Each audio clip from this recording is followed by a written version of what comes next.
Welcome back to Movie Recapped. Today I will show you a crime, drama, horror film from 2009, titled The Loved Ones. Spoilers ahead. Watch out and take care.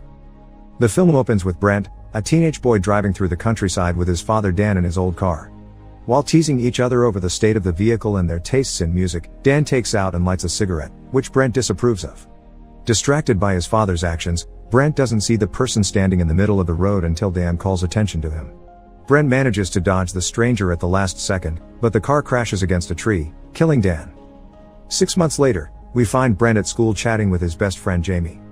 They discuss their plans for prom, and Jamie shares some plan and protection with Brent, encouraging his friend to have fun. The moment is interrupted when a classmate of theirs and certified goth, Mia, walks in to use her locker, completely ignoring the presence of both boys next to her. Jamie stares at her, speechless and obviously infatuated. After Mia leaves, Brent nudges into Jamie following her, and he does exactly that, only to return seconds later with exciting news: she's accepted his invitation to prom. Another girl walks in then, Lola, a shy-looking gal, who asks Brent to go to prom with her. Brent turns her down as politely as he can since he's going with Holly, his girlfriend. Lola doesn't react, but she's quite obviously not pleased. After classes are done, Brent leaves the school to meet with Holly at the doors, who offers a ride because she's finally passed her driving test. Brent asks her to guess who has invited him to the dance but doesn't offer an answer. They end up making out in Holly's car, where she keeps asking for the answer to his previous question. He doesn't reply at first, asking for more layers of clothes to be lost before he replies. When Holly takes off his shirt, we get to see various scars on Brent's body and a razor blade hanging on his necklace. Cutting and smoking seem to be the method Brent has chosen to deal with the trauma and guilt left by his father's death. As their making out becomes more intimate, the couple becomes unaware of their surroundings and, most importantly, of the fact Lola is outside the car watching them through the window with increasing irritation. A couple of hours later, Holly drives Brent to his house and asks him if he should pick him up there for prom, since his mother doesn't know she's gotten her license yet. It seems Brent and cars are a touchy topic in the household, but he promises he'll tell her later. He doesn't return Holly's "I love you," but as he gets off the car, he finally shares with her the answer to his question: it was Lola who invited him to prom. After Holly is gone, he enters his house and goes directly to his room, where he is writing some stuff down in the dark while listening to heavy metal music. His mother, Carla, interrupts him, expressing disapproval when she learns Holly will be driving Brent to prom. The way she words things makes Brent think she blames him for his father's death. Feeling angry and frustrated after such a talk, Brent leaves the house together with his dog, heavy metal music playing on his earbuds and the necklace held so tightly in his fist that it hurts him. He should be getting ready for prom, as we see Holly doing in her own place, but instead he enters a rocky, isolated area where he starts climbing a cliff and enjoying the thrill of the danger.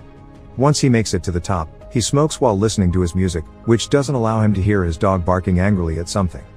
His mother tries to reach him on his phone, but he ignores the call just as a figure approaches him from behind and covers his face with a piece of cloth, intending to knock him out. Brent tries to fight back with no luck, and during the struggle, his phone is kicked away. The stranger takes a sleeping Brent away on their truck. Meanwhile, back in town, Jamie is picking Mia up at her house. She doesn't look very excited at the prospect of prom, only getting more annoyed when her mother and father, a police officer, ask them to wait so they can take a picture. In another part of town, we see a very excited Holly arriving at Brent's place, only to be approached by his mother, who a moment ago was at the cliffs, worriedly looking for her son. She asks Holly if she's seen Brent, but we all know she hasn't. Night falls. Jamie and Mia are on their way to prom. Holly and Carla continue to try to reach Brent on the phone to no avail, but they finally get a clue when they hear whining outside. Brent's dog is back and he's quite hurt. Carla calls Mia's father, Mr. Valentine, to tell him about what happened, but the cop doesn't take her seriously at first since Brent disappears for hours often. During this conversation, his wife shows obvious distress, as if this brought back old, painful memories. Mr. Valentine changes his mind and takes the problem seriously when Carl tells him their dog had been stabbed.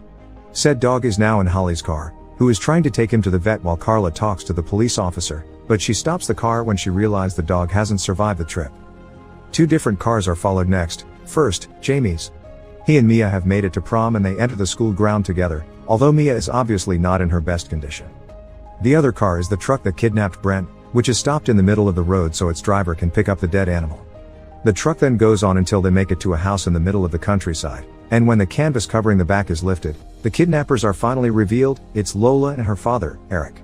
Lola is worried that Brent may have died, but Eric checks his pulse and assures her he isn't, which makes her bend over Brent and check herself by putting her ear on his chest and making sounds to the rhythm of his heartbeat.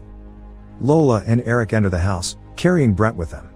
Lola goes to her very unsettling and honestly kinda creepy room to update her scrapbook with a picture of Brent. Her father interrupts her when he brings him a gift, a pink dress and a pair of shoes to match. He intends to leave while she changes, but she asks him to stay so he can tell her how she looks, which ends up with Eric giving her daughter's undressed very inappropriate glances.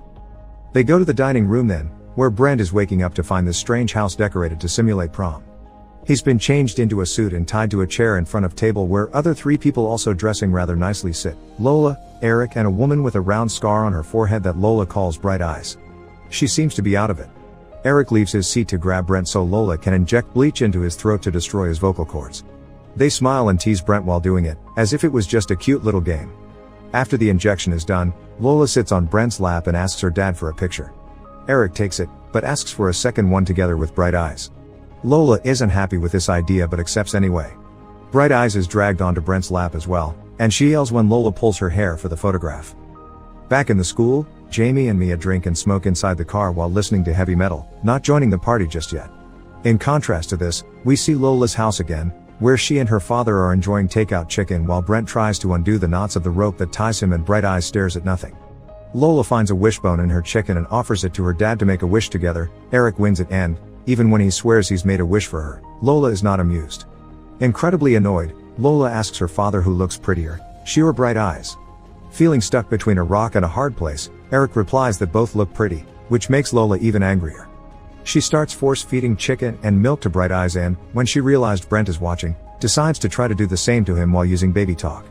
Since Brent won't open his mouth for her, Eric stands up and goes to pick a hammer that he brings back to the table as a threat. It works. Brent nods his answer to Lola's, "Isn't finger-licking good question?" He also asks for the toilet, and Lola tells him he'll be allowed to go if he licks her finger first. He obeys, and the not-so-innocent enjoyment Lola is getting from it causes her jealous dad to stop them. Brent still needs to go to the toilet, or so he claims, since he's most likely attempting to escape, but Lola, instead of taking him to the bathroom, chugs a glass of milk and then holds against his now open zipper so he can pee in it. When Brent doesn't manage to do so, he gets threatened again for possibly lying. He must pee before Lola counts to 10 or her dad will nail him to the chair with the hammer he used to hurt his dog. Brent pulls it off by 9. When Lola gets closer and threatens to cut his member, Brent kicks her back as he finally manages to free his hands from the ropes.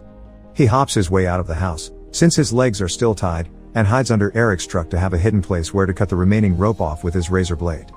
Eric leaves the house and when he doesn't see Brent around, hops inside the truck to give him chase.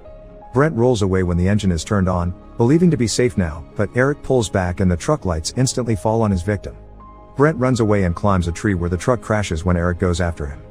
He walks around the tree without knowing what to do, but Lola arrives then with a flashlight that allows them to see Brent clearly among the branches. They start throwing rocks at him, laughing and clearly enjoying his pain, until Brent finally falls, first hitting the truck and then the ground. They take him back to the house, where he's tied to a chair again. Eric proceeds to hammer a knife on Brent's feet as punishment for hitting Lola. At first Lola just watches, but then she moves to sit on Brent's lap, asking him to cry. But he doesn't, which makes her frustrated and angry. At the same time, Mr. Valentine is investigating the cliff and finds Brent's phone and music player, which he takes back to Carla, who is waiting in her house with Holly and telling him how Brent believes she blames him for the accident, but she doesn't. Back with Brent, who's been seated between Eric and Lola and must endure how she shows him her creepy scrapbook. It's not just an album of memories, there are pictures of all the boys they've kidnapped and tortured for their fake proms through the years. One in particular calls his attention, Timmy Valentine, the only one that managed to escape. Brent immediately recognizes him. It's the guy that had stood in the middle of the road and caused the accident that killed his dad. Anger eats him from inside. It's all Eric's and Lola's fault.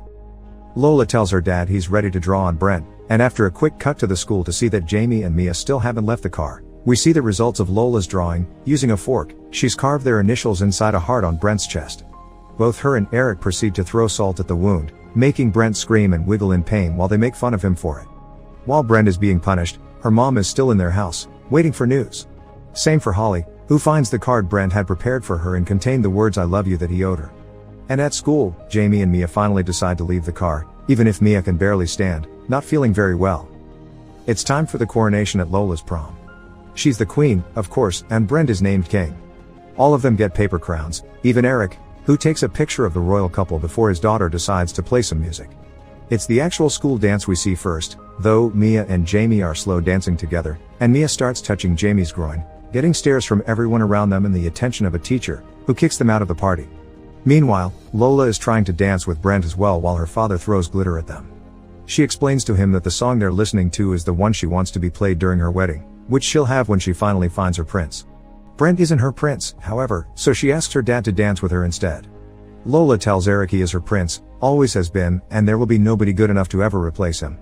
She closes her eyes and leans in for a kiss. Eric hesitates at first, but as he gives up and leans in to kiss Lola, they're cut off by Brent making noise. He's noticed his razor blade on the chair and he's sat on it on purpose to hide it. We cut to Holly again then, who is talking to Mr. Valentine. The cop promises he's sent out an investigation team and will contact her if he has any news. Holly returns to Brent's room and, after failing to contact her mother on the phone because of the late hours, she cries her heart off. At Lola's, we see Eric preparing the roadkill they picked up earlier and passing it to his daughter.